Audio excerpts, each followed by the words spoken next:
Hello and welcome to Enchantment of Eternity's live Game of Thrones Season 7, Episode 1 discussion. I'm joined here by Akton Tamko to talk about Season 7, Episode 1, Dragonstone. Akton Tamko, thank you so much for joining me as always.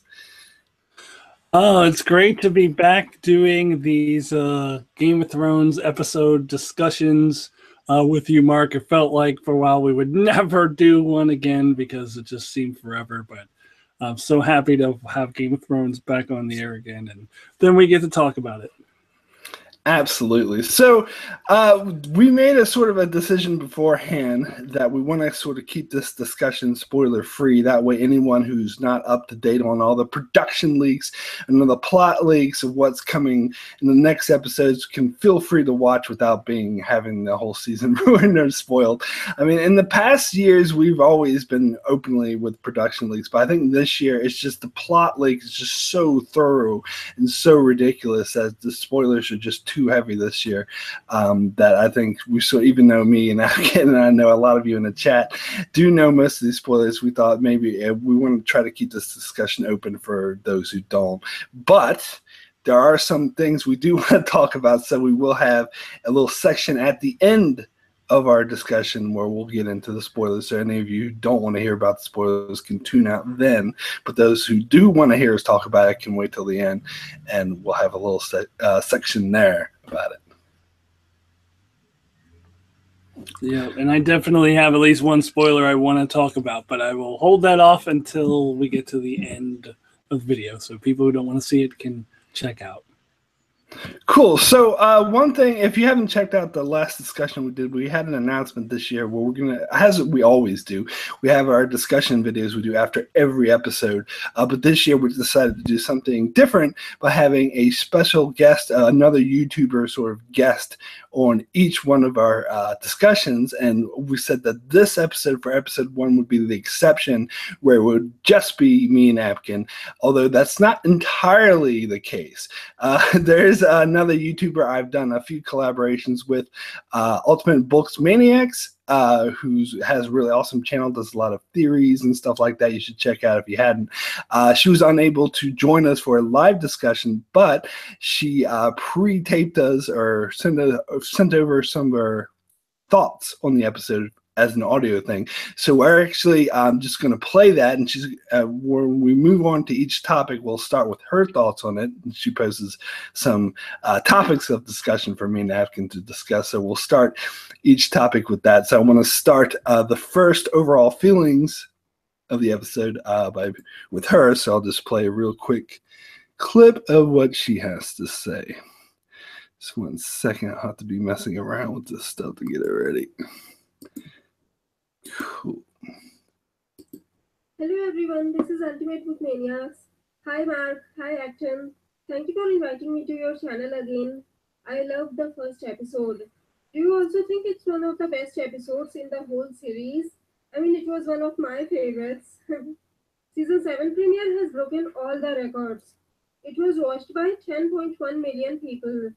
There were so many small revelations that if you didn't pay close attention, you might miss it. I discussed all these reveals in detail in my episode 1 review video. There are so many things I wanted to discuss, but I don't think we have much time, so I'll only discuss some of the main events here. Cool. So yeah, that was basically thoughts on the main episode. I actually didn't realize that it was one of the most watched episodes yet. I guess that sort of makes sense with the show gaining popularity and everything. Well, there was a long layover. People are really, really, really waiting for it to come out. And also with the long layover, there's probably gave a lot of more new people plenty of time to catch up with the previous 6 seasons. And so it might be there could be a lot of new viewers who hadn't watched it before. So yeah, it makes sense. So that I wasn't aware of that either. Yeah, and what do you think about her saying that it was one of her favorite episodes of the show? Because I don't know if I'd go that far, but I do think it's one of my favorite season premieres. In fact, I said in the comment section of one of my videos, this is my second favorite season premiere behind the season 4 premiere because, I gotta eat every fucking chicken in this room. Nothing can beat that. But other than that, this is like my second favorite, personally. Yeah. Yeah, I would not even come close to saying it is one of my favorites. It was good for a premiere. I just generally think that premieres are mediocre episodes. If you look at them compared to all the rest of the episodes, like as just the standalone Game of Thrones episodes, no premiere is great for me. But so I look at them in the context of a premiere, what a premiere does, because a premiere is basically almost every single one of them is there to catch us up on the characters, to re-immerse us in the stories. So they're kind of going around to each storyline and saying, hey, this is what this character is doing now. And it's a lot of setup. We're setting up for what is to come later in the season. And that's really the job of a premiere. And so I can't say that is bad or anything, although I did hate last year's because of the Dorne thing. And I also thought last year's visited too many storylines when they could have saved some for episode 2. But overall, like premieres, I think it's their job to re-immerse us in the story and go along and catch us up on each storyline. And I thought that this premiere did an excellent job of that. And I could probably go along with the fact that this could be the best premiere, but to me, that's still a very mediocre episode overall. If you're looking at it as a premiere, yes, probably one of the best premieres, if not the best premiere.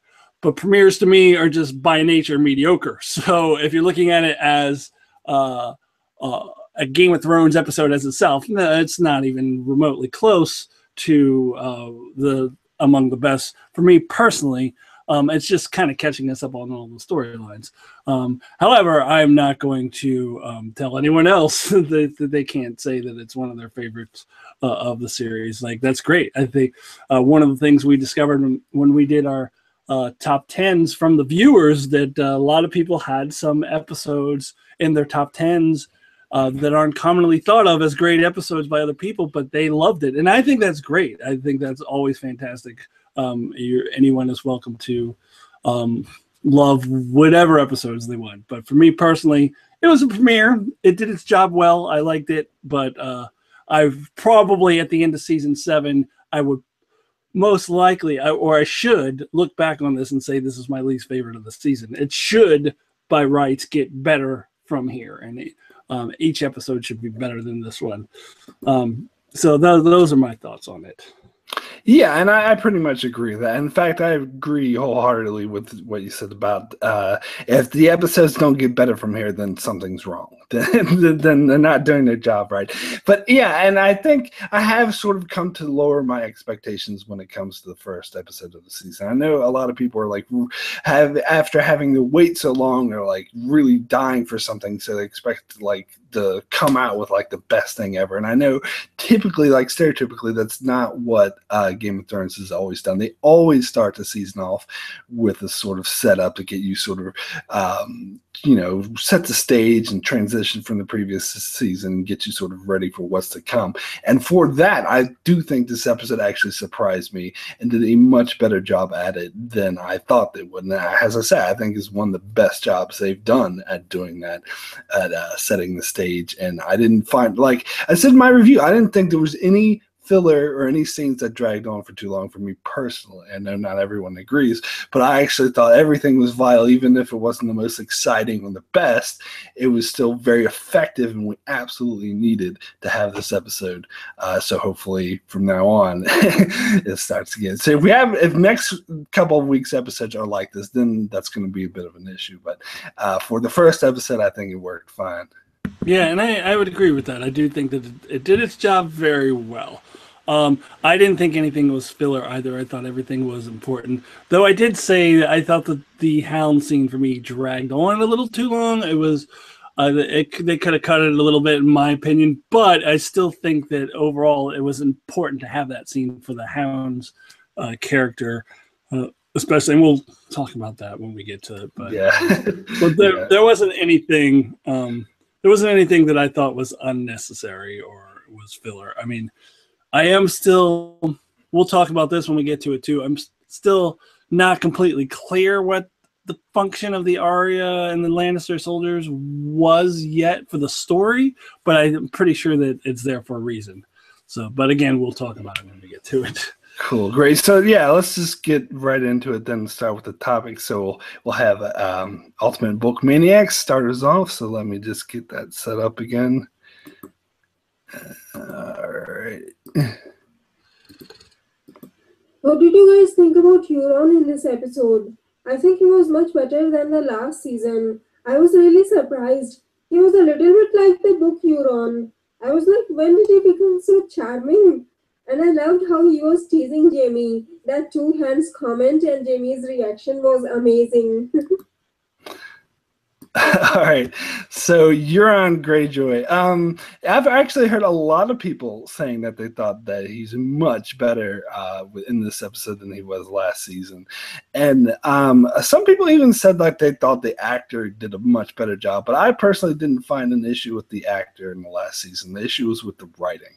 Like his first appearance on the bridge with Balon was actually great. Like that was a great introduction to a character, and I thought it worked well. It was just the King's mood that went downhill because that's when it was just the writing was so bad because the crowd was like Euron, and Euron shows up like Euron. It just felt really fake, and of course the infamous "Let's go murder them" line. It's just not very good. So I think it was the writing more than the acting, and I think the writing for Euron was better in this scene. Yeah. That does give me hope that for the rest of the season, Euron is going to be really badass, good character. Yeah, I actually still heard a lot of complaints about Euron. Like, oh, they're just like making fun of his look, like he looks like an '80s rocker and like all this stuff. Oh, I don't share those opinions. Like, I'm fine with Euron. I've always been fine with Euron, and I 100% agree with you. If there's any issues with him, it's the writing, not with the actor. And he's not going to be the book Euron. I mean, I think the people who were really, into the books first, I don't think he's ever going to live up to that. But I think that he will be good for the show. I think that he is going to be improved over last year. I think you're going to see him be pretty badass. And I don't know if this is considered spoiler or not, so I won't say it specifically. But we did see something in a trailer. I don't know if trailers are considered spoilers because anybody can watch the trailers. But we did see something. What's that? You wouldn't consider it a spoiler? No. Okay, so in the trailer you see him. Looks like he's attacking Yara and Theon there's a big fire battle. There's fire everywhere. I think that's probably going to be next week. So I think we're going to see a lot of Euron action this season. I think Euron is going to be doing some pretty badass things. So I'm optimistic for Euron in this season. Yeah, like he's never going to be like the book character, and I think it's obvious they're taking him a totally different route. But I think he's still going to be good for the show, for what the show is doing.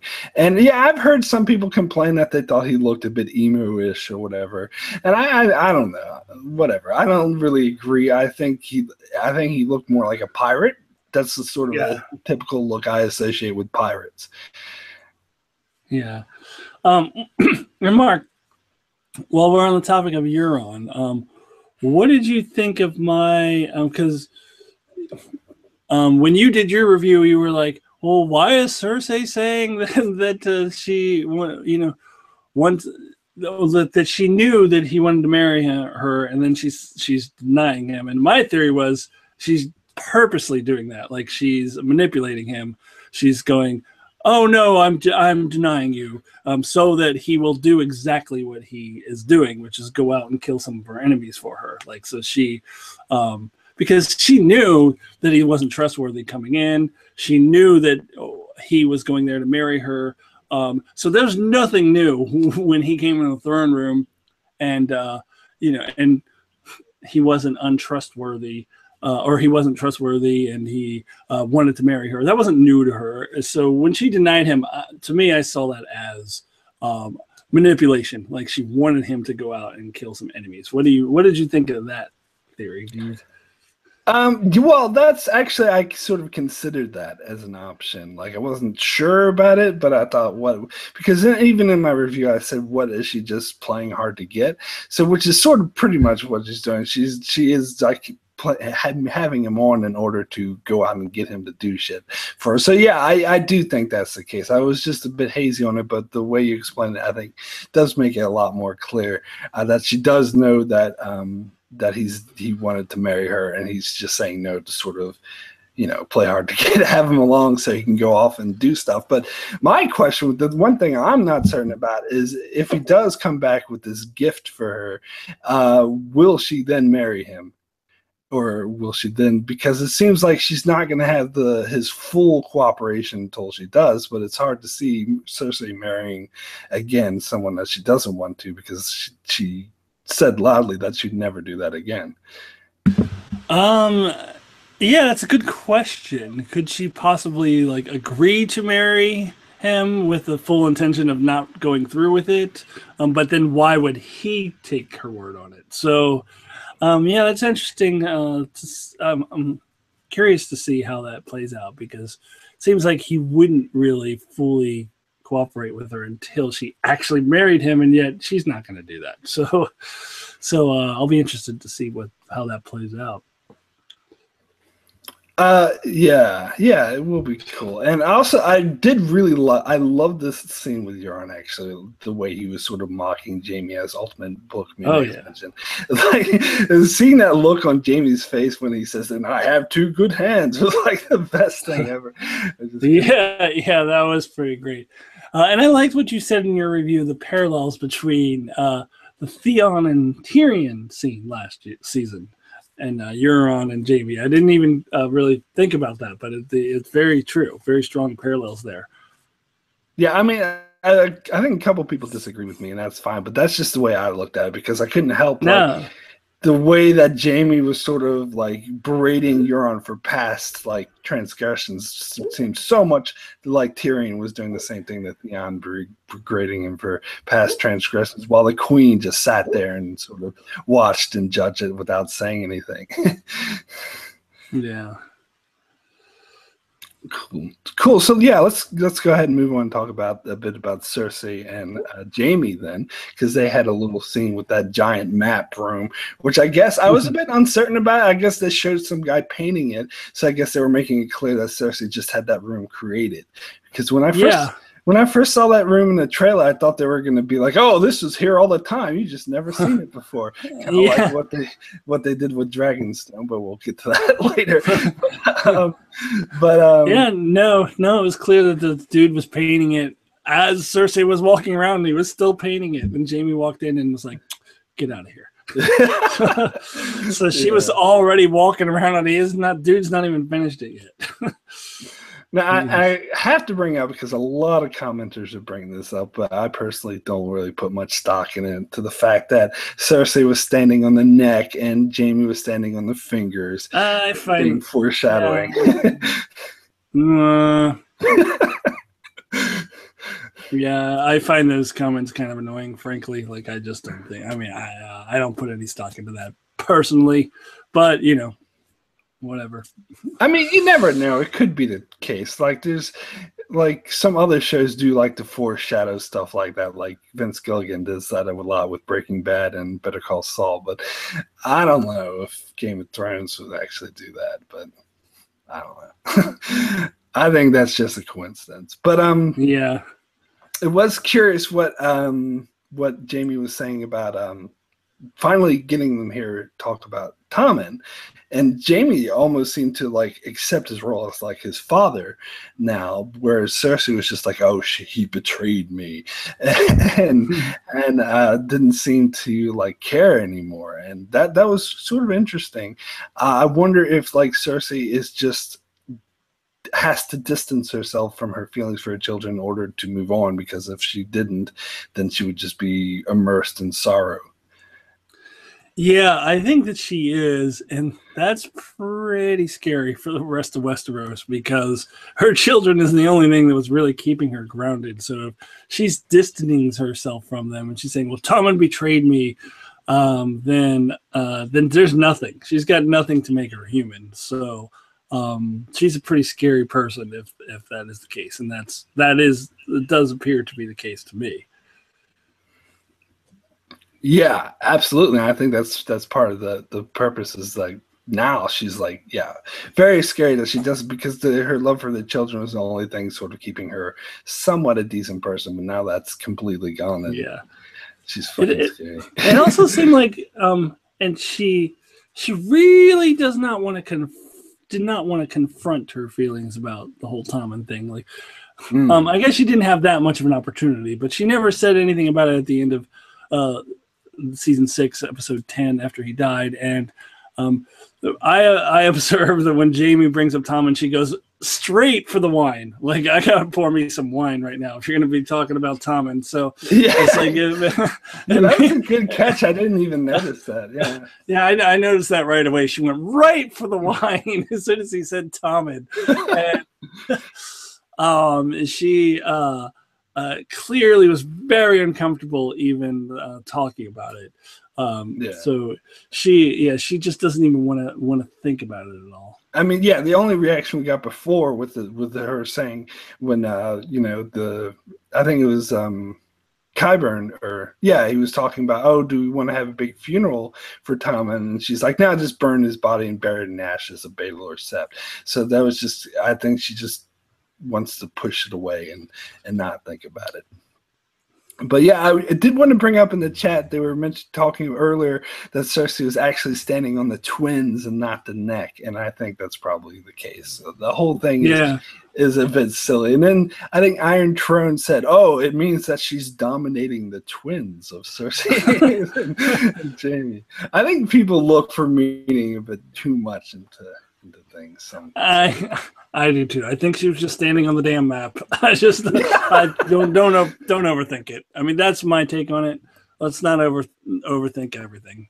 But I could be wrong. I mean, there could be some meaning there. I just think that it's just a map. A map is a map. But yeah, and it was also interesting hearing this Cersei and Jaime like sort of strategizing, and I love the line when Cersei is like, "I'm queen of the 7 kingdoms," and Jaime's like, "Well, 3 at best."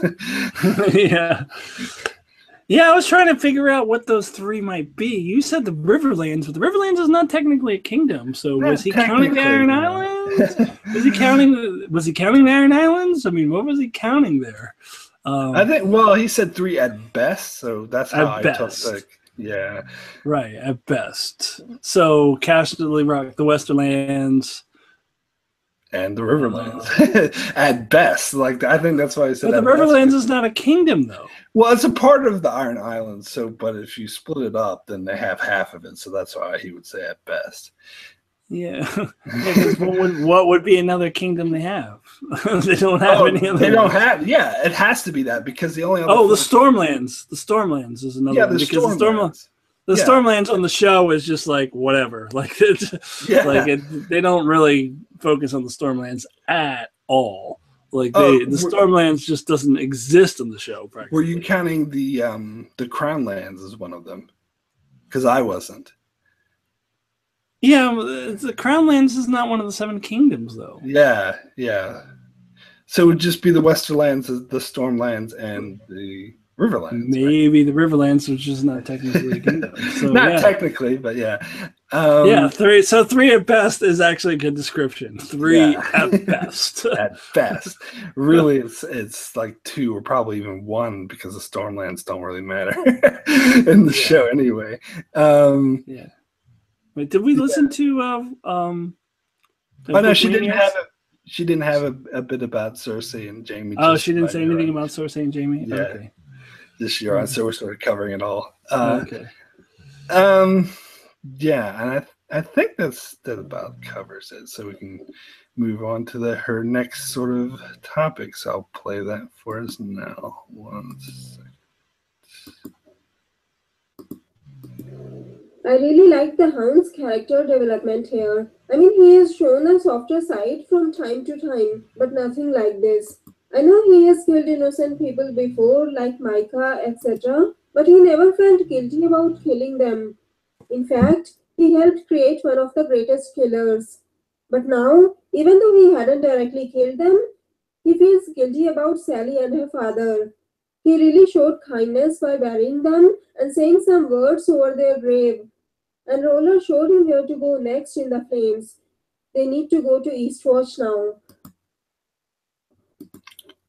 Cool. So yeah, that the Hound. I actually quite like this stuff. I was actually surprised. Like, I know I watched season 4 like a couple weeks ago, so I recognized that farm right away because I actually missed the previous on segment that showed the clips from that, and I was actually hoping that they wouldn't outright say it, so I could be like this big nerd and be like, "Oh, that was the same place they went," but they did sort of mention it, and I was surprised that a lot of people were saying that. Oh, thank God the clips in the previous song told me, otherwise I would never figure that out. But yeah, me, well, I haven't watched season 4 in a long time, so in a year, so that makes sense. Yeah. So I there's no way in hell. Oh, there's some random skeleton, and what's the Hound so upset about? Like, I would never have made the connection to the random farmer from season 4. Like, I would never have made that connection. So that was a very effective previously on. Sometimes the previously on are very very effective because, and then when you're watching the previously on, you're like, why are they showing this? Like, how's this going to be relevant? Yeah, well, it almost spoils because oh, they're going to bring this up somehow. Yeah. Right, but it doesn't really spoil it because you don't know how they're going to bring it up. You're just like, yeah, what? That's true. It's more confusing than spoilery. It's more like, what is this going to have to do with anything? So, yeah, and I do think. Oh, go ahead. And then when you watch it, you're like, oh, okay, yeah, that makes sense. But anyway, yeah. Like, yeah, since it was still fresh in my mind, when the Hound and the Brotherhood first showed up at that farm, and the Hound's like, "Oh, let's not go here." I knew exactly and I think it was great because it shows how much guilt he was feeling, and then that sort of burial where he buried the guy and sort of tried to say a prayer. Because if you remember, in the episode, the guys tried to say a prayer at dinner, and the Hound sort of was like, "Shut up and let's just eat," and it was just being a dick. And I think this is. And so he was trying to be respectful and do the 7, even though of course Thoros doesn't give a shit because he doesn't follow the 7. Yeah. But he was saying it all wrong too. He was like, "May the Father have mercy." It's the mother is the one who shows mercy, not the father. And then because remember, mother's mercy. I mean, the mother is the one who shows the mercy, and so he was like, "May the Father have mercy," and fuck, I don't know, whatever. I don't know how it goes. But the part that it was cool because at least he was trying. You could tell how incredibly remorseful that he has, and I think that's why the scene was necessary and brilliant because it shows like his interactions with Thoros and Beric are funny, but he's being the same basic Hound. So I know how a lot of people could think that he hasn't changed at all, and he's still the same guy.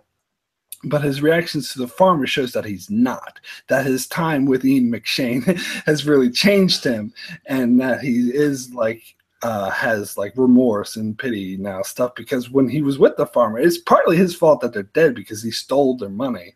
Although they probably would have died anyway. But still, his attitude at the time was, "Oh, I don't give a shit about them; they don't matter." But now he actually shows true feelings and remorse, and I think this is a great step in the Hound's character story. Yeah, and I'm really fascinated that they've gone this direction with the Hound, and that not only do they bring him back, but then they turn him into a main character. Because before he was kind of a character, I would consider him a little bit more of a second tier character because he didn't really have his own story arc. He was kind of dependent on other characters. He was, with Sansa a lot in the earlier seasons, and then of course, in season 3 and 4, he's with Arya. So he always was tied to one of our main characters. And now here he is carrying his own scenes. It ain't the Brotherhood. I mean, he's the main character in that scene, and he has his own arc. he is having some very clear character development. He's going through some changes, and whereas before he was, you know, I don't want to say he was completely two-dimensional, because he wasn't, but he was a little more straightforward, I guess. Like he wasn't as complex, and now he's really evolved into this complex character who carries his own scenes, and where he never carried his own scenes before. So I actually was not expecting the show to go in that direction with the Hound. So I'm really fascinated by it, and it makes me almost think that he's going to be one of the guys at the end. Like he's going to be he's going to make it to, maybe not survive to the very, very end, but he's going to be there in the end game. He's going to be a big player. Yeah. That does make me think about that more. At the very least, it'll be more important for this season. And I think it's also important that we get more of Beric and Thoros, because we haven't seen them in a significant way since all the way to season 3. So we don't even really know these guys anymore. So it's great to sort of reintroduce us to them as well. Yeah. And I have to say, I love Beric Dondarrion's voice.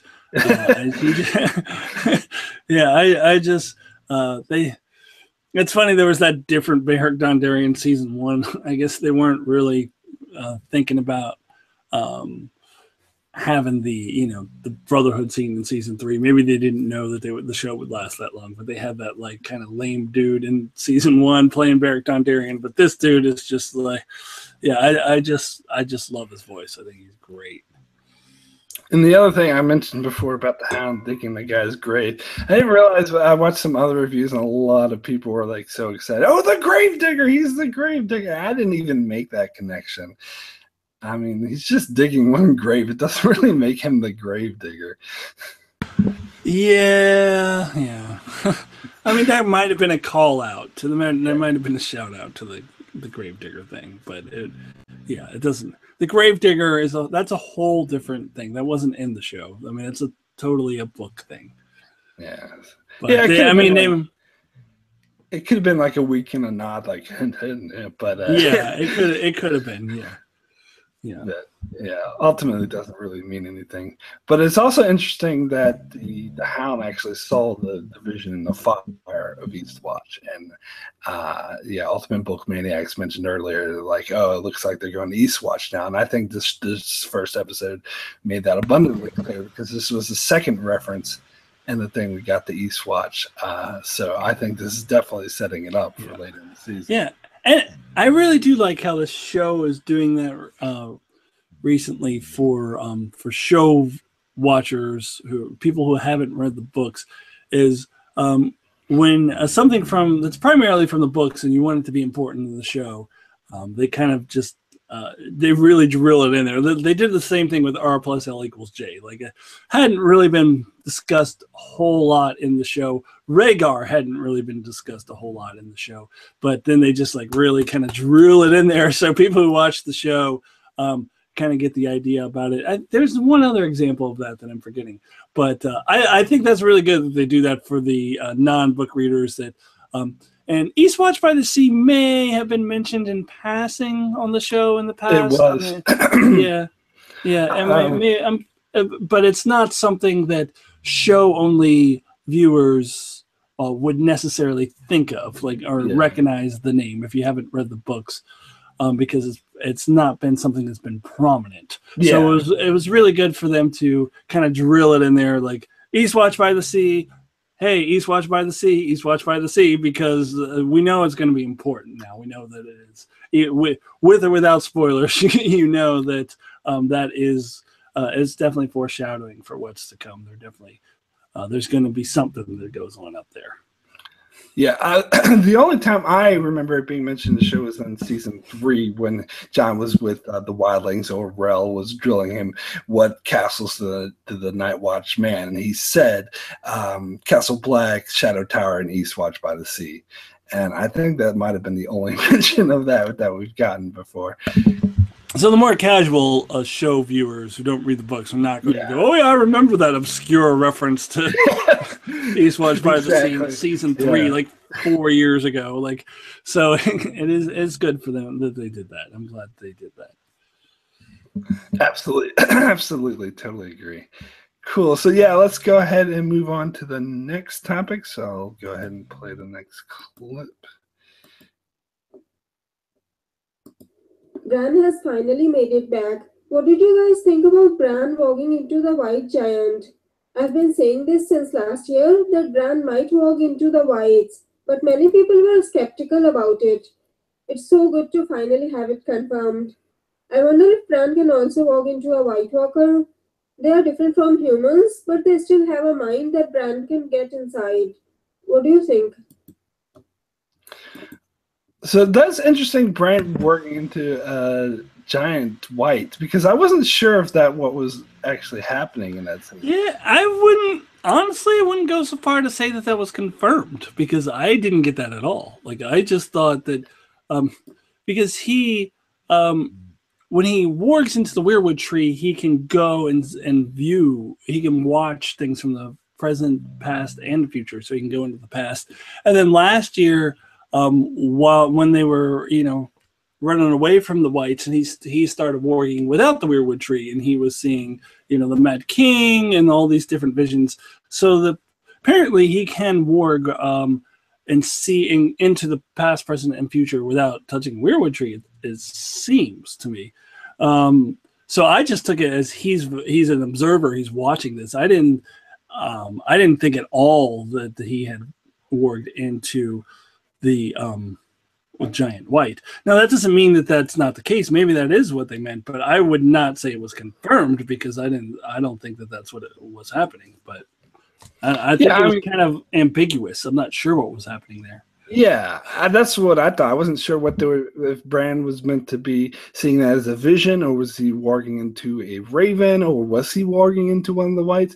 I'm still unsure. I think I'm still open to the possibility, but I agree with you. I wouldn't go as far as to say it's confirmed, but that doesn't mean it couldn't happen. So what do you think about the possibility that he could actually warg into a white, or even a White Walker? I mean, he can warg into Hodor.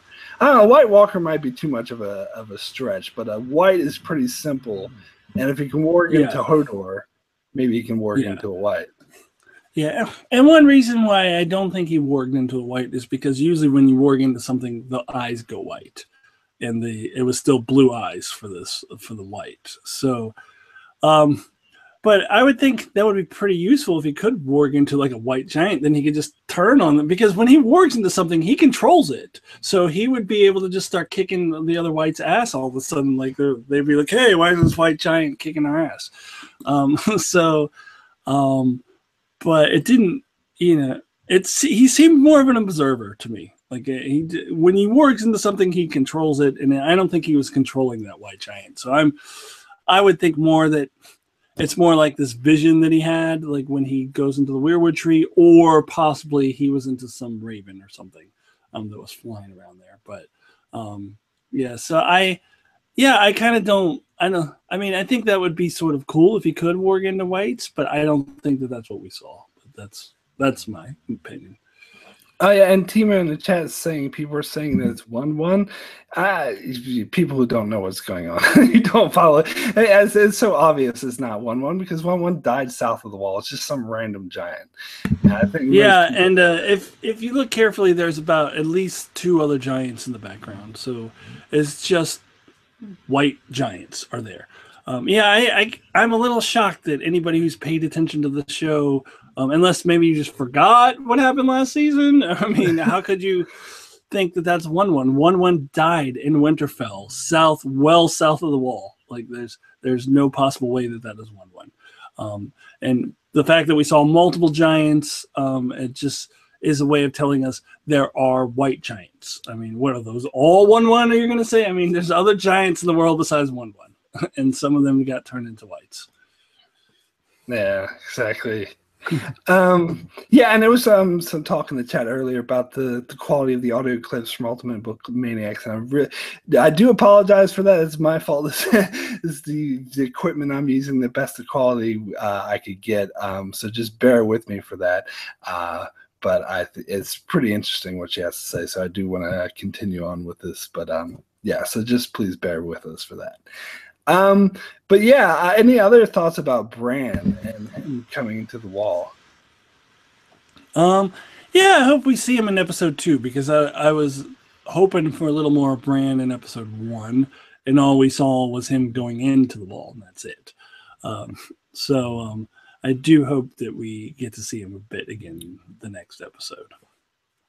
Yeah, and my thoughts were the same thing. Is that I was like, the rest of the episode, I was like, okay, we got to see Bran again, and we didn't. I was like, what? No, Bran.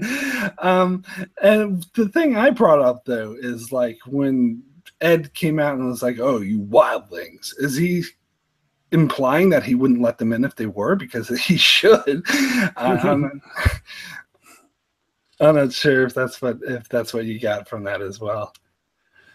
I don't know. I think he was just going to be like, not necessarily that he wouldn't let them in, but he might be a little more, I don't know.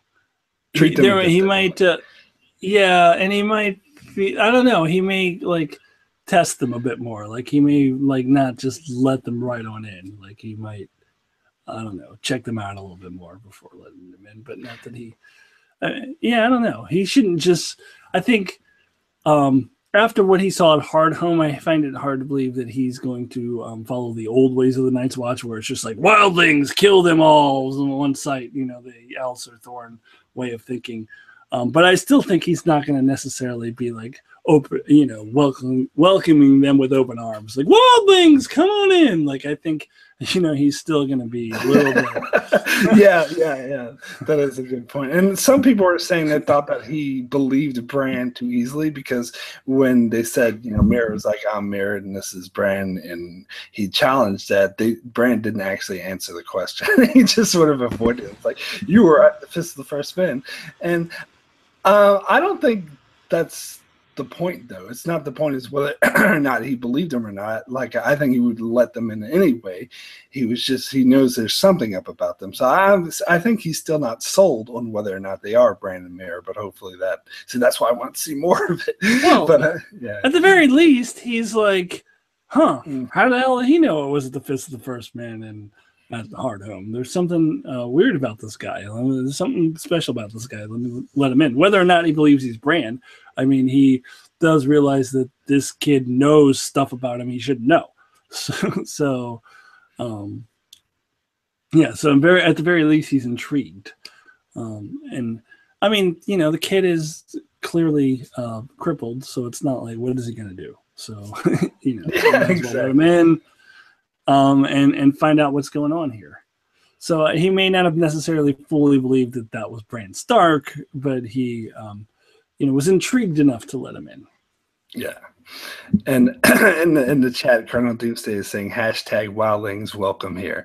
And I think it would make no sense for them to turn away wildlings unless they were obviously hostile, because they don't want the White Walker's army to grow, and all the wildlings are south of the wall, so it seems only fair to let them in to join the rest of the wildlings. But yeah.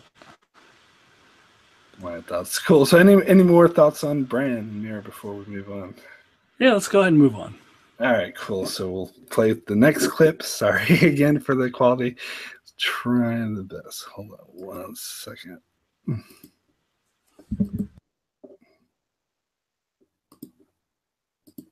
What I love about this show is that they hide things in plain sight. Sam finding the location of Dragonglass isn't a big reveal. Everyone knew that Dragonglass could be found in Dragonstone. This wasn't something new. What was a big reveal here was the dagger on the previous page.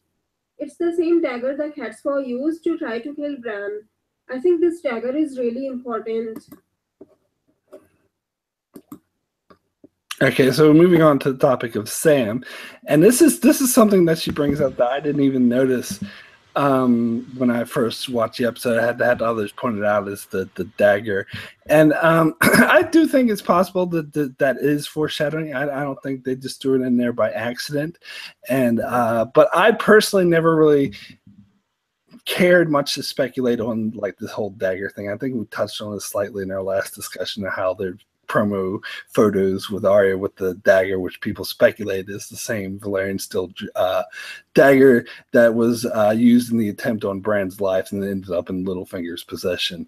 I think this may very well be foreshadowing that it will appear again, but I don't know. I'm not that intrigued to speculate on it. I don't know. What are some of your thoughts?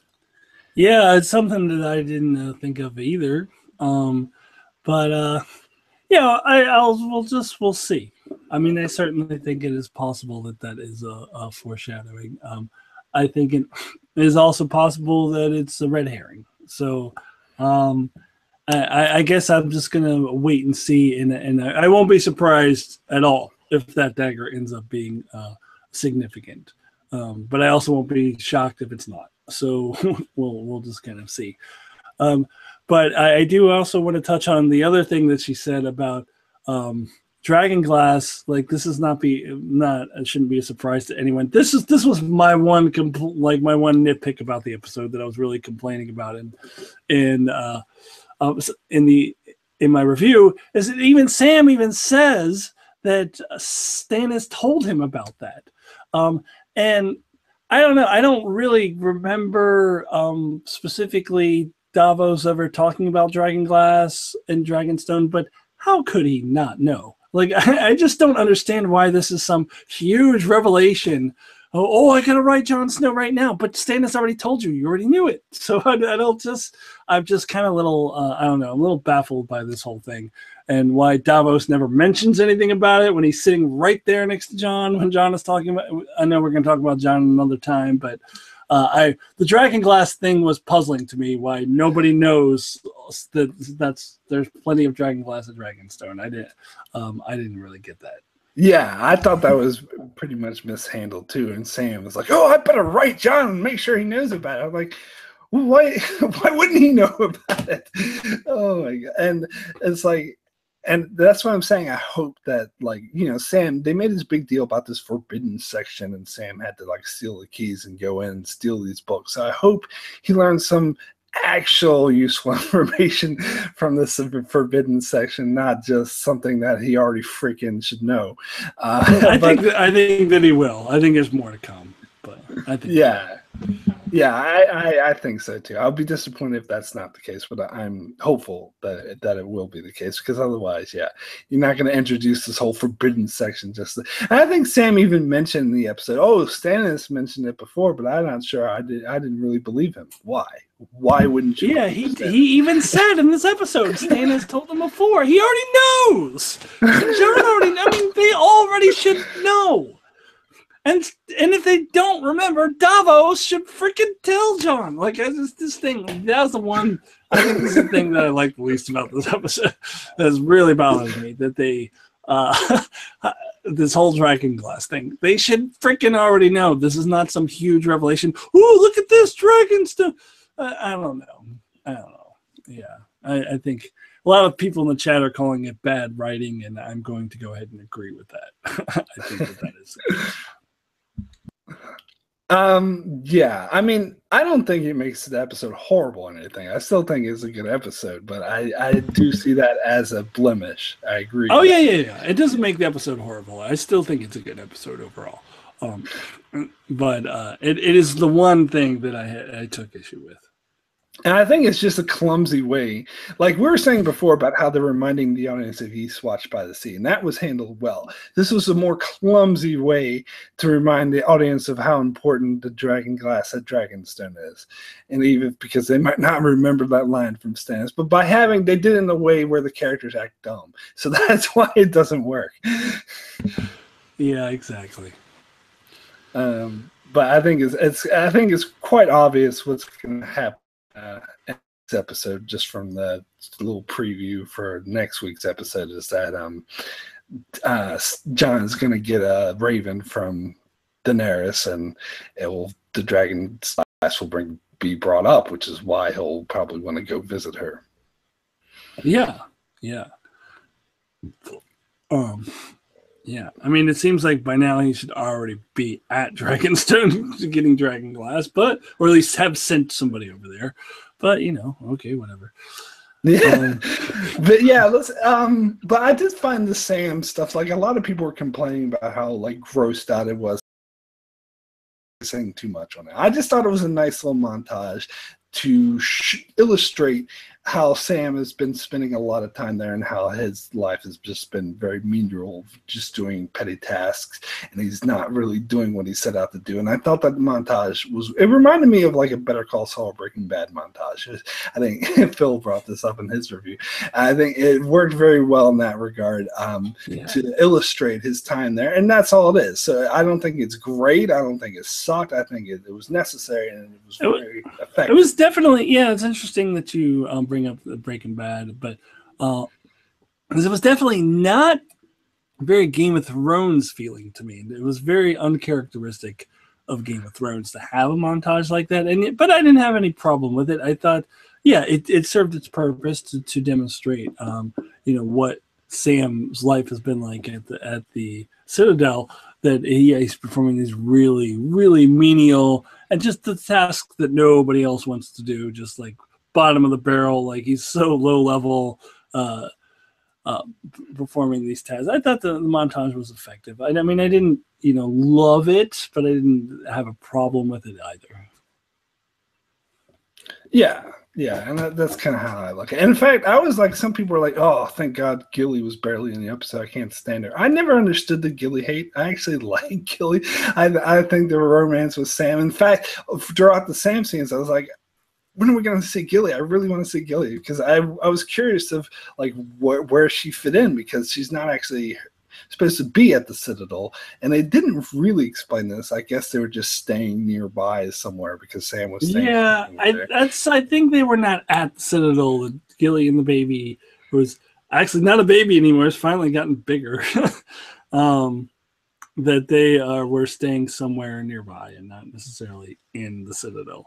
That's just kind of. I mean, they didn't really go out of their way to make that very clear.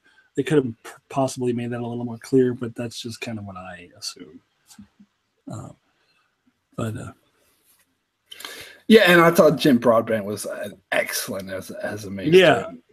Yeah, and I want to, I wanted to talk about that too. So the first thing I want to talk about, he's just called Archmaester. His name is not mentioned as far as I know. So in this episode, in this episode,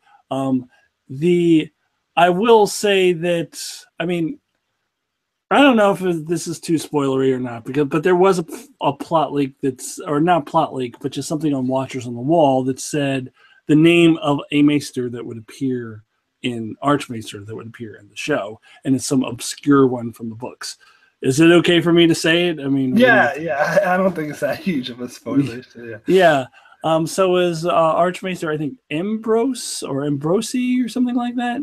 Ebros, I think it was. It was like Ebros. Rose. Yeah. It's some obscure maester, and he was, I think, described as somebody who is, I don't know, who is more of them on the. Yeah, actually, I don't. The medical side of things. Side of things, medical. And we got that impression in the scene he was in this episode where he was doing like an autopsy kind of thing. Yeah, and so like somebody commented on my video saying, "Is that Maester Marwyn?" And it's not. I don't think it is at all. I have said for a while we're not seeing Maester Marwyn on the show. And I still stick by that. He will not be a character in the show. And that was not Maester Marwyn. He wasn't even remotely like Maester Marwyn, in my opinion. I don't think he was, acting that way. He was more consistent with Archmaester Ambrosi or whatever that dude's name is. So I think Ebros. So I think that's who that was. He wasn't called out by name. He was just called Archmaester. And maybe that's all he'll ever be in the show is Archmaester, but it's not Marwyn. Yeah, I've actually seen some reviews where they outright say it's Marwyn. I'm like, no. Like, they don't even question it. They say it like it's a fact. Like, oh, here you see Archmaester Marwyn. No, it's not Marwyn. Yeah, I was hesitant to call him Ebros in my review because it wasn't stated in this episode. I'll wait till they hear it on screen because production leaks good, but it's definitely not Marwyn. Marwyn was very he was a very unique kind of maester. He was a little bit off the kilter. He was very much invested in Daenerys. And I didn't get that sense at all from this character. I just really don't think that was Marwyn. I'm going to get semi-political here, which I tried to avoid, but I couldn't help but draw parallels with the whole White Walker thing with like climate change denial, like the whole way, because a lot of people didn't believe Sam outright, and what's his face, the Archmaester believed him but didn't care, didn't think it mattered, it would make a difference. So I couldn't help but draw the. Well, actually, I was also drawing like. If we're getting a little political here, I was also drawing a little bit of parallel. What he was saying about people thought the world would end with Robert's Rebellion. People thought the world would end with Aegon, etc., etc. There was a lot of people in the U.S. election who were kind of say, oh, well, we're going to vote for Jill Stein, and we're not going to vote because the world won't end with Donald Trump. People always say the world will end, and it doesn't end. So there was a lot of people who had that, whatever, the world. People always say the world's going to end, kind of thing, and that's kind of really what it reminded me of. That this whole, no, it's not a big deal. Whatever, it'll be fine. But that's another interesting connection. I didn't even think of that. Yeah, that's directly where my mind went when he was saying. I went to that. I thought it was the climate change thing, but either way, I think it was a good way to say that nobody's taking it seriously. Even the people who believe that the White Walkers are real aren't taking it seriously. And I think this could extend to the North scene, but we'll get to that. To that. And Mark, I know you've just never been a really believer in the wall coming down, but I don't know. To me, when he said, but the wall has stood through it all, like, to me, it's like, wall's coming down. Like, if he's saying the wall stood through it all, I mean, then that means if the wall comes down, then it's like, holy shit, now what, Jim Broadbent? The wall is gone. So now it's not standing. So that's just like a holy fuck, things are fucked up. So, I mean, to me, that I could be wrong, but to me, that line was foreshadowing. The walls definitely. Actually, the walls come down.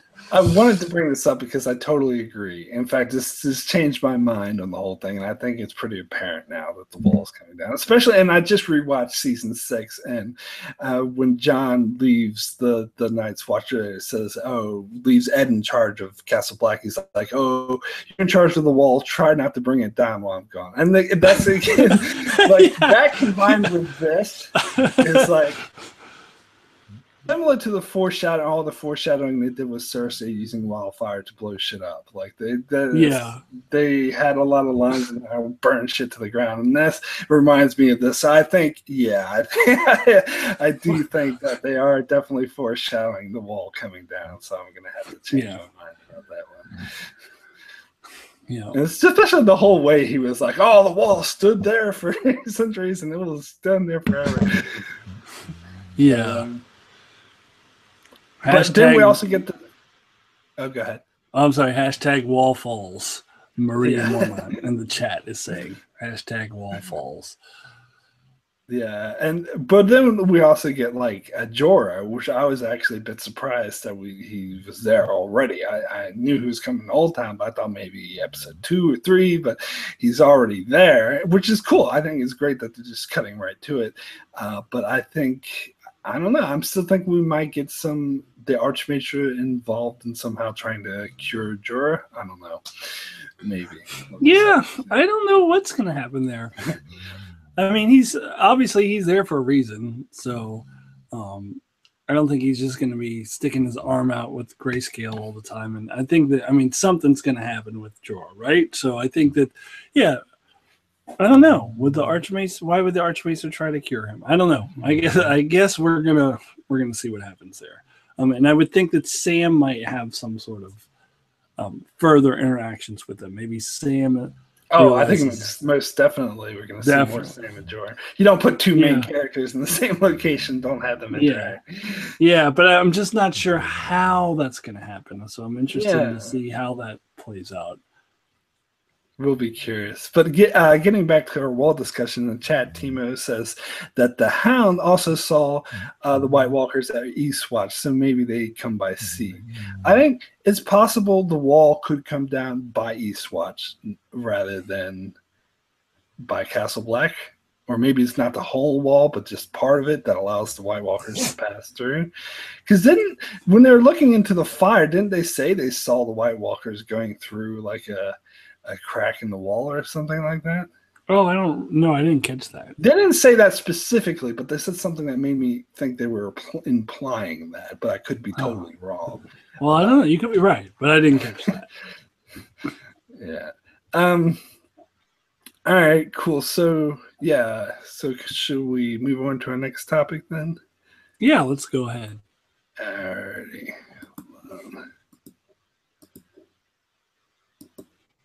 I also wanted to ask you guys about your thoughts on Sansa undermining Jon in front of everyone. I think what Sansa said wasn't wrong, but she should have talked to Jon alone before or after the meeting.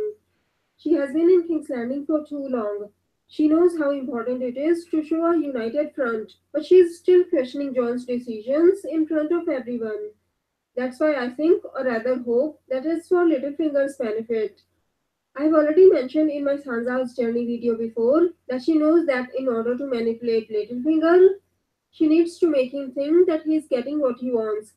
She said she knows exactly what he wants, and Littlefinger has taught her himself that when you know what a man wants, you know who he is and how to move in.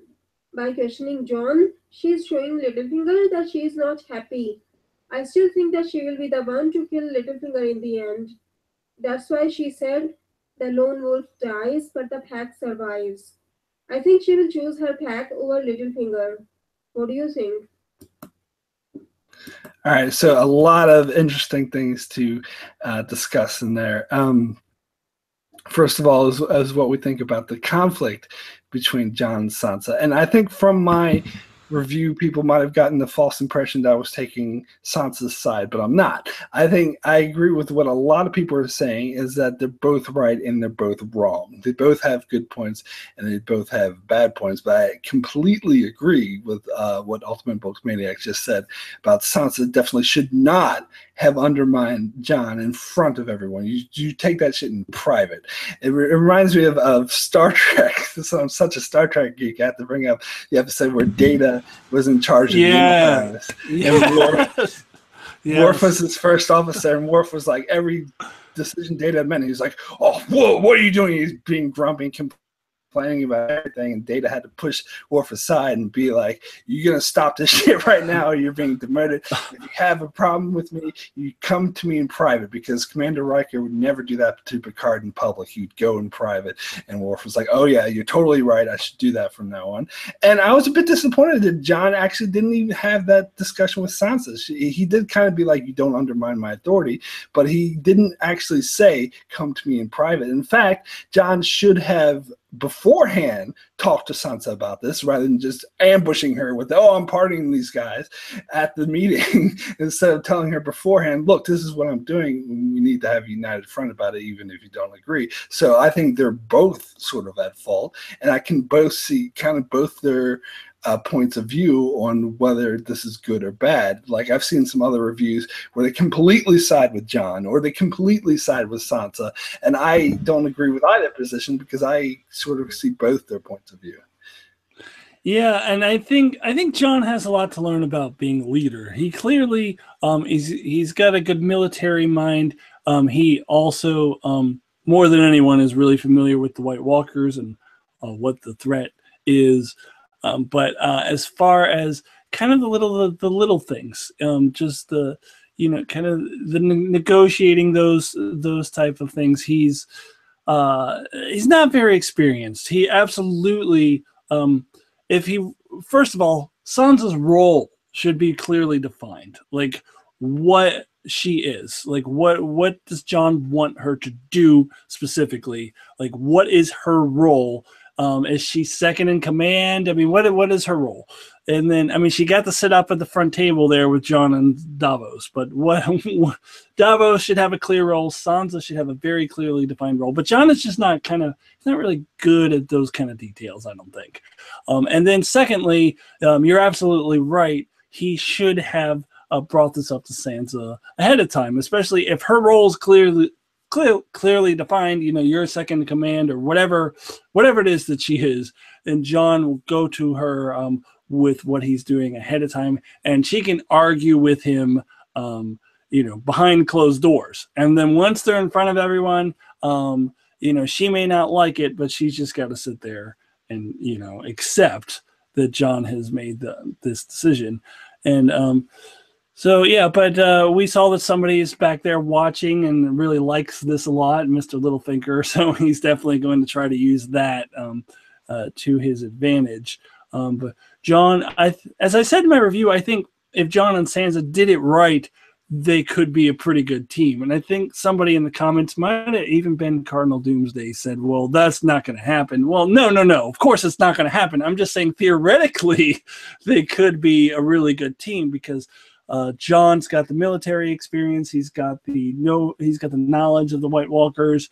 And Sansa's got the ability to play the Game of Thrones. So the two of them combined, if they combine their two, their strengths, they could make a really great team. But no, that isn't. Of course, that's not actually going to happen because they're just neither of them are good at doing that. But theoretically, it should happen. But it's not going to on the show, and that's going to open it up for Littlefinger to step in. I think possibly could happen some future date, but I think sure in the future. We're a bit long off for now, and I think now that's sort of the heart of the struggle. And of course, Littlefinger is definitely seeing this as his opening, and he's like scheming. But at least for the moment, we see that Sansa is sort of not having his shit. Like she sees right through him. And I love that sort of line she had. Oh, I'm sure you had something clever to say. I'll just assume that he said something clever to finish this off. But so she's still not having it, but I think there's a window here that he could definitely sort of see. But I still get the feeling that he's like subconsciously seeping it into her head that she's a better ruler than Jon. That might be part of the drive to the conflict between them. Yeah. And also we should I don't know if we're going to touch on more on what Book Maniacs said, but I also would like to talk about what she said about Littlefinger's, or Sansa's going to kill Littlefinger, and that the line from the trailer about the wolf the wolf dies, the pack survives, is an indication of that. That's what I thought too. Even if she's not directly killing him, she may be watching him die and saying that line. So I definitely think that Sansa is going to be victorious over Littlefinger in the end, and I like what Book Maniacs said about Sansa killing Littlefinger and that line being connected, because when I heard that line in the trailer, I did picture that being at Littlefinger's death, that Sansa is saying that, and that may or may not be true, but that's kind of what I pictured. So I do like what she said about that. Yeah, I definitely agree. That's definitely where my mind went to as well. And I'd like to point out then our how Game of Thrones will end prediction videos that we both did. Both of ours, we did 3 years ago. I went back and watched mine recently. We both predicted that Sansa would kill Littlefinger, but not directly. She would put events into motion or allow stuff to happen to her. He would die, and I think that's looking more likely than ever now. I'd forgotten that. Yeah, I think that's where we're headed. Yeah. And also, I guess I wanted to talk a little bit about Lyanna Mormont, because I don't know, I know you said that you liked her scene ultimately, but saying it was definitely fan service. And I heard some other people saying that. I loved it. No, yeah. I loved it. It's fans, and it's blatant fan service, but I don't care. Yeah. But I loved it. But I heard some other people complaining that it was useless fan service, didn't really need to be there, and that they kind of just tolerated it. I totally disagree. I think maybe it was added in because she's awesome. Like I said before the season started, I'm pretty sure they're going to give Lyanna Mormont a bigger role because of the popular fan reaction. As well they should. So I don't have an issue with that. Like, they should do stuff to appease the fans once in a while, and the fan feels serviced by it. Then I think it's good, as long as it doesn't come off as fake or unnecessary or bad to the plot, which this doesn't at all. To me, this fits right in. I mean, sure, it's not the most necessary scene in the world, but to me, it helped build the whole, situation in the North, and seeing her argue with Lord Glover like that. And I love that Bran looked so proud of her when she was saying that too. I didn't even think about the connection between the two of them. Yeah. No, I love that scene. That she just puts Lord Glover in his place again, because that dude. Remember, he was the dude last year. He was like, no. I mean, yeah. So he deserves to be put in his place. Absolutely. We're getting a little bit of Lyanna Mormont hate from the chat, but that's okay. That's all good. I don't know that everyone would agree with her. But I do wonder, though, because I couldn't sort of read her expressions, but I wonder if she was sort of siding with Sansa and was also a bit upset with Jon for pardoning the Karstark number, because presumably her house might have been one of the house to gain one of these castles, because they were one of the biggest supporters in the Battle of Bastards. No, I don't know. I don't know that she was. It's hard to say. But it's interesting if you listen to the crowd reaction there. At first, when Sansa's talking, they're all murmuring, like they kind of oh yeah, well, I don't think we should give them the castles. But then at the end, it seemed to me that they were all on board with it. They were all like, yay! They seemed to be happy with what Jon did. So I don't know. It was hard to really tell to gauge the kind of the crowd reaction there.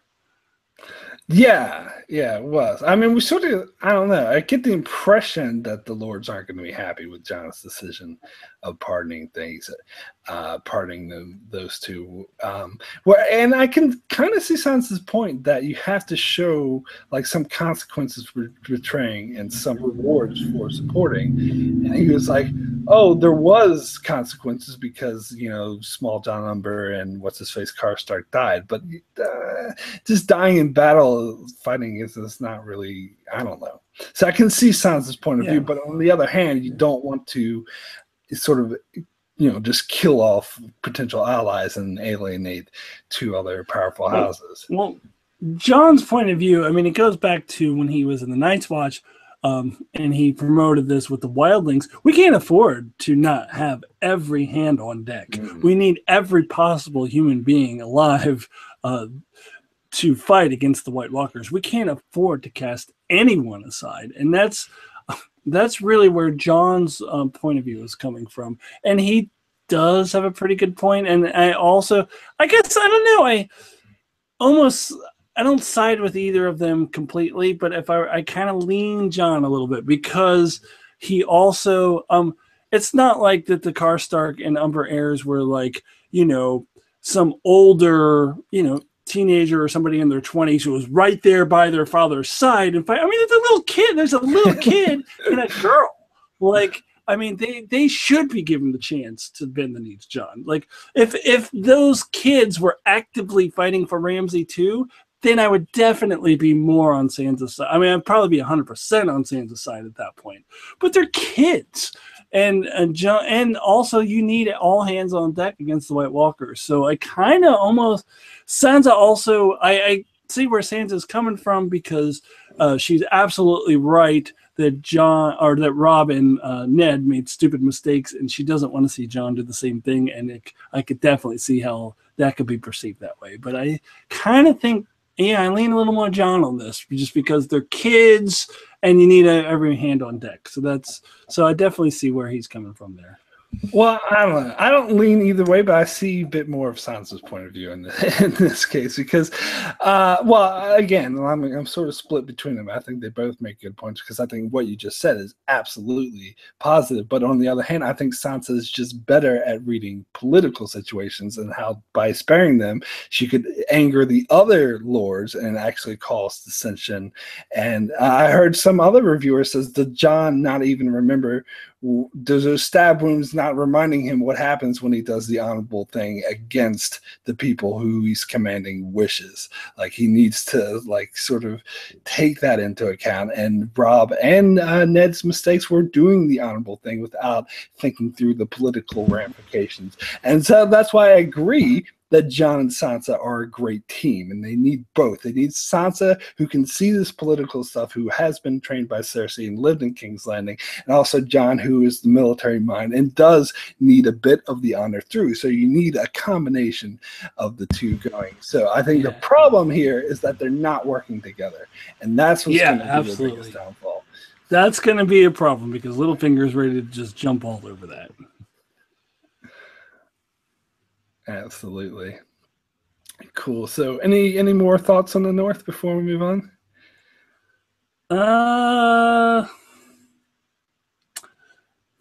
Yeah, I did have something, but I forgot it. So I guess we can just move on. Was it about Brienne and Tormund making No, it wasn't about Brienne and Tormund.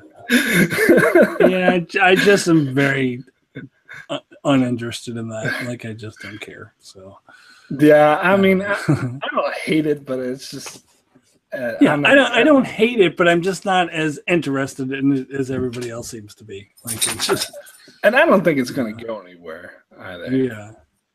All right, cool. So let's go ahead and move on then. Hold on, we'll play the next clip. I think this might be the last clip. Hold on. As much as I loved seeing all the Fremen die, I'm really worried about Arya. She has killed people before, but she never enjoyed it. Now she's starting to enjoy it. I love how the Hound and Arya are going in the opposite direction. He was a killer before, but now he's changing. And Arya is now becoming a killer. Anyways, I discussed a lot more details in my episode 1 review. Don't forget to head over to my channel and check it out. Have a great day. Bye-bye. Hello.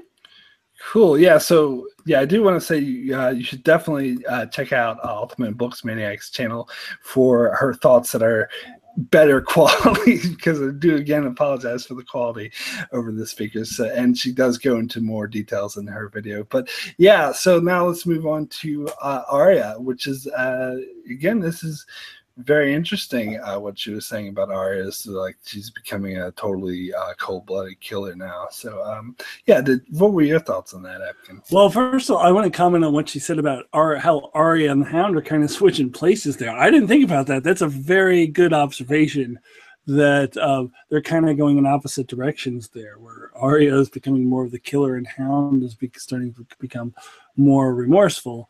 Although I will say that I don't think this was the first time she seemed to enjoy it. She definitely enjoyed it. I would say as far back as Maren Trant, she seemed to be enjoying that one. But she's definitely going, becoming more like the Hound, and the Hound is becoming more like, just more remorseful.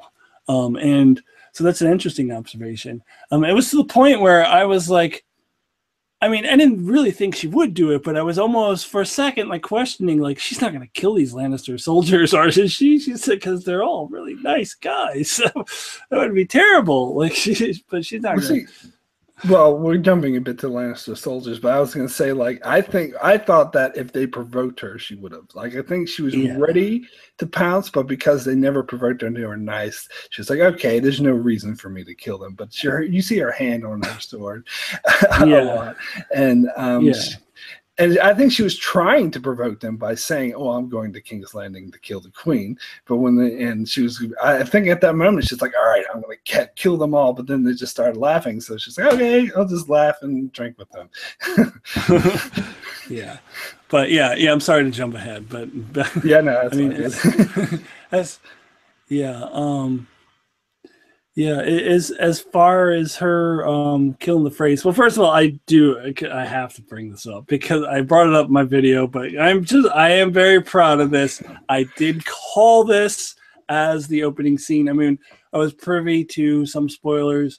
The spoilers didn't say specifically that she would wear Walder Frey's face, but I did see a spoiler that said that, actually. Oh, I never saw a spoiler that said that. All I saw was that David Bradley was going to be in the show, and so everybody assumed that, yeah, of course she's going to wear his face, because how else would David Bradley, the guy who plays Walder Frey, how else would he possibly appear? I mean, you could say a flashback, but that's not likely, so I think most people assumed upon that spoiler that Arya would be wearing his face. So I actually never heard any specific spoiler that she would be. But putting that together, there was a spoiler that she was going to kill some Freys.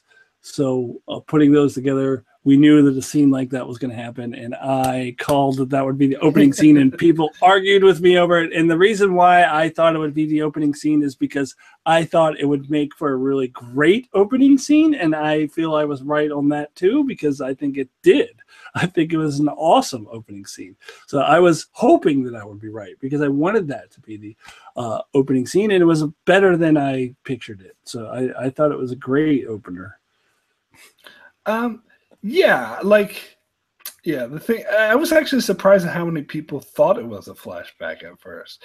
I think most people, though, as soon as he started talking, were like, "Oh, wait a second, that's Arya wearing his face."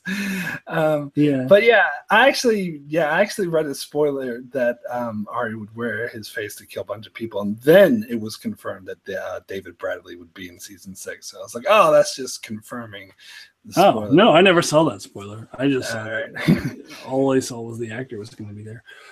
But I think knowing that didn't make the scene any less enjoyable. I still loved it. I enjoyed it, even though I knew it was coming. It doesn't matter. But the one thing I wanted to bring up is an interesting parallel with Jon not wanting to punish family members of the house that betrayed him, and Arya doing exactly that. She just killed every single Frey. You might assume they had a role in the Red Wedding, but you don't know that for sure. They could have been just off doing something else. Yeah, but Jon is talking about families who have been loyal to the Starks for thousands of years. The Freys are known as just kind of being sketchy, and especially Walder Frey in particular, not trustworthy. So it's a little different there. Jon's talking about very, very, very loyal families for thousands of years, and the Freys are absolutely not that. So, that's true. So I don't see it as the same thing. Well, I don't think it's the same thing, but I think it's similar. I think there's definitely parallels to be drawn there, because you don't know for sure. Some of those Freys could have just been minding their own business and innocent, but Arya kills them just for belonging to the family. Not that I'm saying that's anything bad with Arya, but because I can totally understand why she did that, and I think that's why it's interesting to see the following scene and the parallels they draw with her seeing the Lannister soldiers, because Lannister's evil, but then they turn out to be good guys who were concerned about their father in a boat and their unborn child, which they don't even know the gender of. And I think that was a great monumental scene, important for Arya's character, because that may change her entire outlook, or at least adjust it slightly, where she's seeing them more as just evil guys. They have their own concerns that are legitimate, and the fact that they were so nice and kind to her, you would assume they would be that way to all of the Riverland folks. So I think it really put things in perspective for her. Yeah, I agree with that. And we get off on a different topic because I'm looking at the chat here. Timo is saying Arya's crazy ass should have offed them all, women and men. She said, "Don't leave a wolf alive." And Mark, I think you said something in your review that she kind of views the girl. I mean, they're not even women. Some of them, they're girls, they're young, as victims, and they are. I mean, I don't know. Walder Frey's kind of like a fundamentalist Mormon. He's marrying all of his daughters, and like young girls, like doesn't matter how. I mean, that's kind of like fucked up. I mean, like she's like 12 years old, I think. Yeah, and that's like his wife. I think probably his daughter or granddaughter too that he's marrying. I mean, it's pretty fucked up. Like they're victims. They're flat out victims, and Arya recognizes that, and that's why she didn't kill them. And I think they always remind. I always saw a lot of similarities between them and Craster's. Some people in the chat are bringing that up too. Yeah, I mean, I kind of saw them as being almost kind of the same thing, almost a little bit repetitive in the story. Honestly, that it's all very, very similar. And Gilly and all of those folks, all those women were definitely victims, and I see the same thing with Walder Frey's daughter. So I think Arya recognized that. Arya shows mercy for people who deserve it, and that's why she didn't kill those Lannister soldiers. She only kills people who, I mean, if it's people who she feels deserve it, then she is ruthless and like just dark. And we saw that last season why she spared Lady Crane, because she's not going to kill her just because she's told to, and that's why she wouldn't be good as an assassin for hire. She's an assassin for her own purposes, where she makes the judgment. But the scene with Lannister soldier might have that judgment a bit in question, or make her sort of change things a bit. But it is interesting as how much delight that she took in killing all those Freys, and like people were drawing parallels to the smile on her face as she walked away, to Sansa's smile on the face when she killed Ramsay as she walked away, and I think that's an interesting parallel as well. But as much delight that she took in their deaths, she was merciful enough to spare the people she saw as innocent, so she's not completely like evil or completely gone. Yeah, she will not kill you if she views you as innocent, or if she views you as the victim. And she went out of her way, as Walder Frey, to make sure that girl didn't drink. She said, "Don't drink. I'm not wasted wine on a woman." This is another thing I have to bring up. It was brought up in the chat earlier. I didn't catch everything that they were saying because we were talking about something else, but I do wonder a little bit, like, what is the explanation for how Arya can do the voices? Like, how can she make her voice sound exactly like Walder Frey's? Like, putting on a mask is one thing, but how does she sound like him? And change her height and her width. Well, here's the thing. I think that's a valid complaint, but the way I look at it is I just see it as necessary suspension of disbelief. Like I'll just go along with it. They've established that faceless men can do that. Like when the waif turned into Jaqen, where he was like 2-3 feet taller than her. Like you can. I look at it the same with that old Simpsons episode with Xena, the warrior princess. She's like, "Oh, whenever you notice something like that, a wizard did it." And I think, it's magic, and that's a couple people in the chat saying magic, and you could actually use that as a legitimate excuse, saying because the faceless men use some sort of magic in their thing. So I'm not. I mean, it's a valid point, but I'm not one to dwell on it. I just do the suspension of disbelief and move on. Yeah, well, I don't know. You get caught up on the little finger teleporter, but this one isn't. Well, see, we'll get to the teleporter. The teleporter doesn't bother me at all. In fact, when I was rewatching season 6, I was thinking, glad they're teleporting. I just think I should be allowed to make jokes about it without everyone jumping down my throat. Yeah, because it is an obvious flaw, but it doesn't bother me. If that's what they need to do to tell the better story, then do it. And I think the same thing here. Oh, there was some teleporting in this episode. I didn't even bring it up. Oh yeah. I mean, there's definitely some. I mean, Jorah teleported to Old Town. Bran and Pod teleported, but I didn't even bring it up in my review because it's whatever. It's whatever. Yeah, just used to it now. And I've heard someone complain about Jorah teleporting, but if you think about it, since the last time we saw Jorah and Essos, Varys did 2 round trips between Westeros and Marine. So if he can do 2 round trips, Jorah has plenty of time to get the Old Town. That's nothing. Yeah, but there's a lot of inconsistency. Yeah, absolutely. That's why I think it's okay to joke about it, but it doesn't actually bother me. Okay.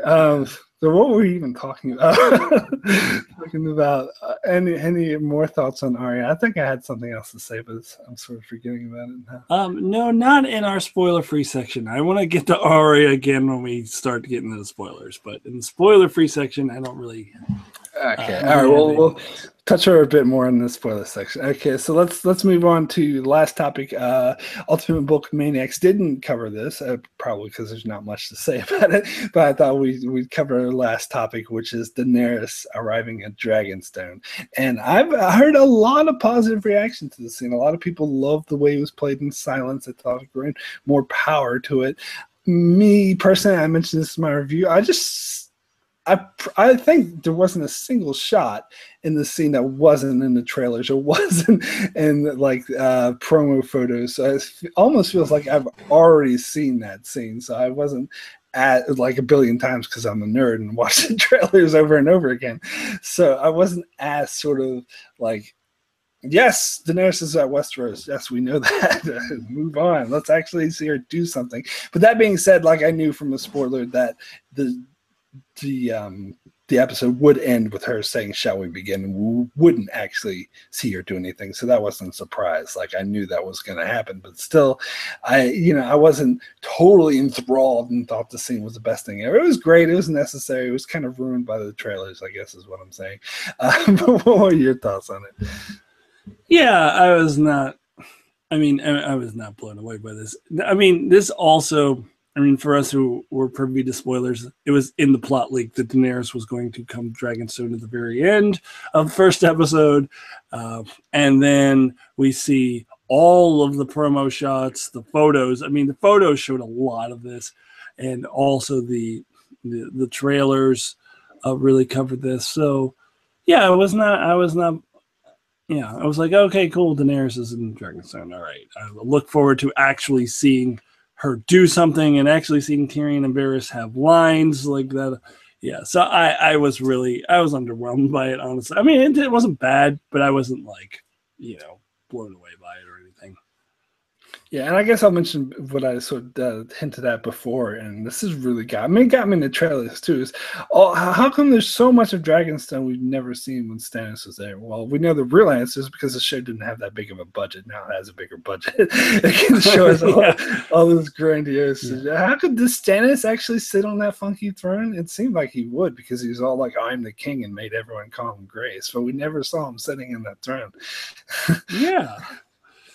Yeah, I think the only room we ever really saw in Dragonstone, we saw the painted table, and then we saw him sitting at like some kind of dinner table, like where they would sit there and talk about the horse stew that they used to have to eat during the siege at Storm's End.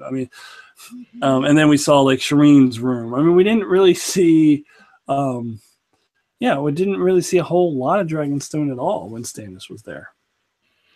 Yeah, and just like the exterior shots, even we saw a hell of a lot more. Like last time, they were just by the beach, and you could see the castle in the background, and that's it. Where here we see this like grandiose, like dragon statues and the gate, and it's fine. Like I'm not complaining. I think it's great that they're doing it, but it is kind of just noteworthy. I think that these things just appear.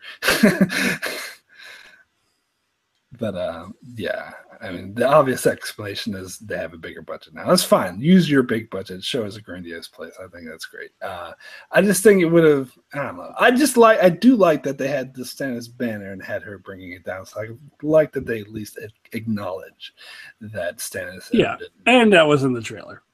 Yeah, and that wasn't exactly. The trailers ruined everything about this moment. And another thing I got to bring up that people have been complaining about is how unrealistic that no one was at Dragonstone the whole time. That Stannis left, it was just an abandoned thing for like a couple of years. And that's another suspension of disbelief. Like this show is not going to spend time explaining like having some people at Dragonstone. Like the book went into a lot more detail about the people actually who were in charge of Dragonstone when Stannis left, but the show doesn't do stuff like that. And you just admit it that they're just going to be like, no one was there. They're not going to waste time having a couple like vagrants that Daenerys has to kick out. Yeah, exactly. They just don't have time for that stuff. Yeah, and like I said before, the Stormlands, nobody rolls the Stormlands. Stormlands don't matter in the show. Like, they don't even mention the Storm. It's like it's not even a kingdom. Like, it's kind of the same thing. Like, Dragonstone, after Stannis left, it just pretty much didn't exist until Daenerys got there. Like, it's just not important. So, yeah, I don't have a problem with it. It's, you got to suspend a little bit of disbelief. Yeah. Some of these things, it's just the show has to condense things down for runtime. Whatever, that's fine. Just learn to deal with it. But the one interesting thing I thought of is in the scene earlier, we heard Cersei telling Jaime, "Oh, they're going to arrive at Dragonstone." So why didn't they actually try to intercept them or prevent that from happening? Well, I think it's because they can't. Like, they don't have the manpower to do that. Like, how are they going to? How are they? She could have had Euron do it if she actually agreed to his marriage. Yeah, but I don't know. Is that necessarily the best strategy to go right? Yeah, well, I think that's a good point. Maybe that's just not the best strategy, and that's why she didn't intercept them. So I don't have a problem with it. Yeah, no, I mean, I don't know that's. I mean, I don't know that's necessarily the best thing, the best strategy. I mean, I think you got to concede that she's going to get Dragonstone. And then deal with her from there. I think it's probably a better strategy. So that would be my answer to that question. Yeah, I definitely agree. And the one last thing I wanted to touch on is with the dragons. I've heard a lot of other reviews where people weren't taking the dragons seriously. Like Cersei was when she was bringing up the threat of the Dothraki and the threat of the Unsullied, she didn't even mention the dragon. No one is mentioning the dragon, and it's getting back to this whole climate change denial analogy with the White Walkers. I think also applies to the dragons. Nobody believes that the dragons are a threat. I think they believe that they're real. They just don't. They're underestimating how big of a threat they actually are, because we got this in season 4 with Tywin when he was like, "Oh yeah, who cares a shit about her having dragons?" He started worrying once she got the Unsullied. It's like, oh, so that's actually an army. That's actually something to be concerned about. But who cares about dragons? And I think we're going to see more of that. That no one is going to take her dragons seriously until we see them in action. I think that's what's going to make it even more awesome. Yeah, I do too. I can't wait to see that. I think we're gonna definitely see some dragons roasting some Lannisters this season, and I can't wait. Cool. Alrighty. So cool. Any other sort of final thoughts on the episode before we get to our spoilers section? No, not that I can think of. Yeah, I think we about covered everything. It was a good, as we said, it was a good first episode, and I gave it an 8 out of 10. And I'm sticking by that. I think that makes sense. Cool. So we will go ahead and end our non-spoilery discussion here. So we are going to jump full on into spoilers. So if you don't want to know anything about spoilers, now's the time to sort of jump out. Also, be sure to check out Ultimate Books Maniacs. Thanks so much for her to contributing for this video. I'll put a link to her channel below. She has a lot of interesting theories, so definitely a channel worth checking out. So thank you guys so much. Now's the time to head out if you don't want to hear spoilers. So, okay, spoilers begin. Get into spoilers. Okay, spoilers. Last call for spoilers. These are spoilers. If you don't want to know the spoilers, go now. So can I start with what I wanted to talk about? Yeah, you start with what you want to talk about. Okay, so the big thing that caught my attention as far as the spoilers is that Arya at this point is saying that she's going to King's Landing to kill Cersei. And I've heard some reviews from people who don't know the spoilers, who are taking this at face value. And why wouldn't you? Why wouldn't you? They're like, oh, I was hoping Arya would go up to Winterfell, but she's going down to King's Landing. But if you know the spoilers, you know she is actually going to Winterfell. So I'm wondering how this is going to occur, because my prediction was twofold. First, that I thought she would run into the Hound and the Brotherhood, and they were going to be going up to Winterfell, and they were going to try to convince her to go with them, and then she was going to refuse them and then run into Nymeria, and that would change her mind. And now the Hound part of it doesn't look like that's happening to me. They've because where they were was snowing, and where Arya was, it wasn't snowing. So I don't know that they're both in the Riverlands, but I don't know necessarily that's going to happen where they're going to meet up. So that I could be wrong about that. However, in the trailer for next episode, there is a wolf. So the Nymeria part could be true. So I'm wondering, but I have a hard time seeing Nymeria alone being what convinces her. Like in my prediction, the Hound would try to convince her first, and then she'd say, no, I'm going to King's Landing, and then see Nymeria. So just seeing Nymeria alone doesn't seem like that would be like, oh, I got to go to Winterfell. So I'm wondering, is the Lannister soldier meeting somehow convince her? Like, what is it that's going to convince her to go up to Winterfell? Or is it just going to be seeing Nymeria? Is there going to be something else? What do you think, Mark? How do you think she's going to end up in Winterfell? Yeah, I don't know. I was thinking along the same lines as you did. I think that wolf we see in the preview for next week's episode is definitely Nymeria, because I think it's a direwolf, and Nymeria is the only direwolf other than Ghost that's still alive, and that definitely wasn't Ghost. Actually, I thought it was very spoilery to put that in the trailer, honestly. I thought that was super spoilery for a trailer. But I'm kind of thinking the same thing you do. I don't know how just Nymeria on her own is enough to convince Arya to go north. I think she would need a bit more convincing. I mean, maybe the meeting with the Lannister soldiers was somewhat sort of changing her mind a little bit. Although I still think she's going to want to kill Cersei. I just think she's going to want to, I don't think she's going to fuck it, I'm not going to kill Cersei. I'll just leave her alive. I think it's going to be more like... Right. A pit stop. Oh, I want to stop by the north first. Right. I think so too. And Alison Fordyce says maybe a wolf dream. Maybe it would be cool if they put wolf dreams in the show. I kind of don't think they are. I kind of don't think they are, but I think that would be really awesome if they did. Maybe she just get in the initial photos that we saw. There's a shot of her that looks like she's in some kind of inn or pub or something like that. So maybe she goes to a place like that and she gets some news about Jon Snow is now king of the north. Maybe that's all it is. Maybe she's like, oh, I want to go see Jon. I mean, but it seems like it might, if she's so obsessed with Cersei, that it would take a little more convincing than just, I just want to go see Jon. So I don't know. Yeah, I'm wondering, because a lot of people were speculating on whether or not she did know Jon was king of the north. It doesn't seem like she does at this point. I don't know if some people were saying if she was posing as Walder Frey for a while, then she might have learned that because Cersei knows it. And that's another thing people are complaining about. Could she really pose as Walder Frey for 2 weeks? And I think, why not? Why couldn't she? I don't have a problem with that. But I don't know. I'm still unsure. Maybe she knows. Maybe she doesn't. I don't know. Maybe I don't know. I didn't know she was necessarily posing as Walder Frey for that entire 2 weeks. Maybe Walder Frey was just off the scene and people didn't see it. Could be. Yeah. But and I don't know. I don't know. I was thinking the same thing about the Hound. Is that maybe they won't meet because he's further north. But they're both still in the Riverlands, so it's still possible. Yeah, it's still possible. I mean, because that was my prediction. That's what I said would happen, is that she would meet with the Hound. But I'm kind of, after watching this episode, I was really kind of doubting that.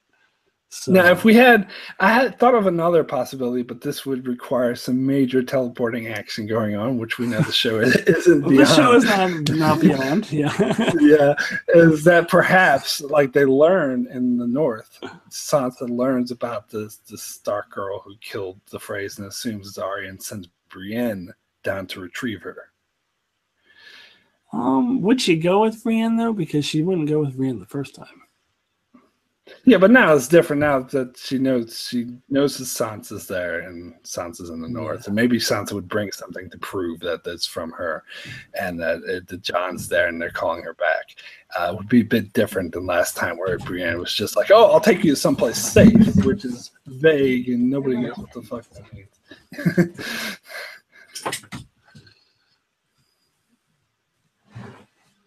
But again, that would require some major teleporting action. Yeah. But I don't know. We'll have to see. Maybe Nymeria will be enough to bring her north. I don't know. Well, now Elsa Fordyce is saying, I don't think anyone believes Arya is alive. She hasn't been seen since the day Ned died. Actually, Brienne told Sansa that she saw Arya. Yes. Yeah. So Sansa already knows that Arya is alive. So Sansa does know that Arya is alive. Brienne told her.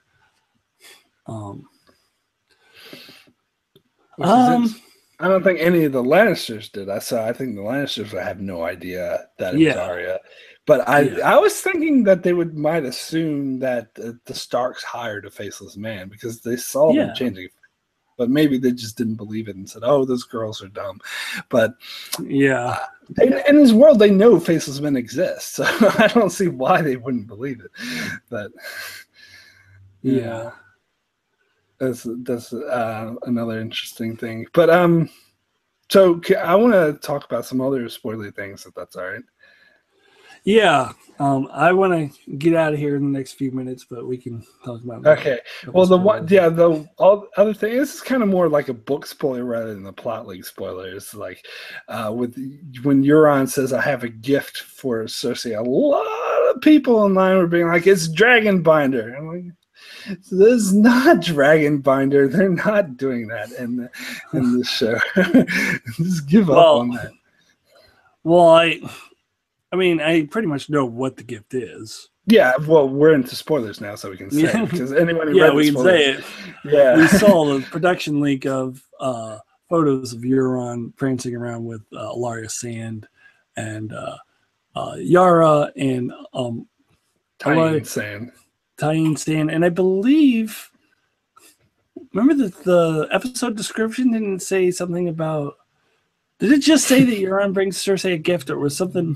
Because the conclusion that we drew was that this is a callback to the gift that Cersei received from the Sand Snakes. Viper, the Viper thing.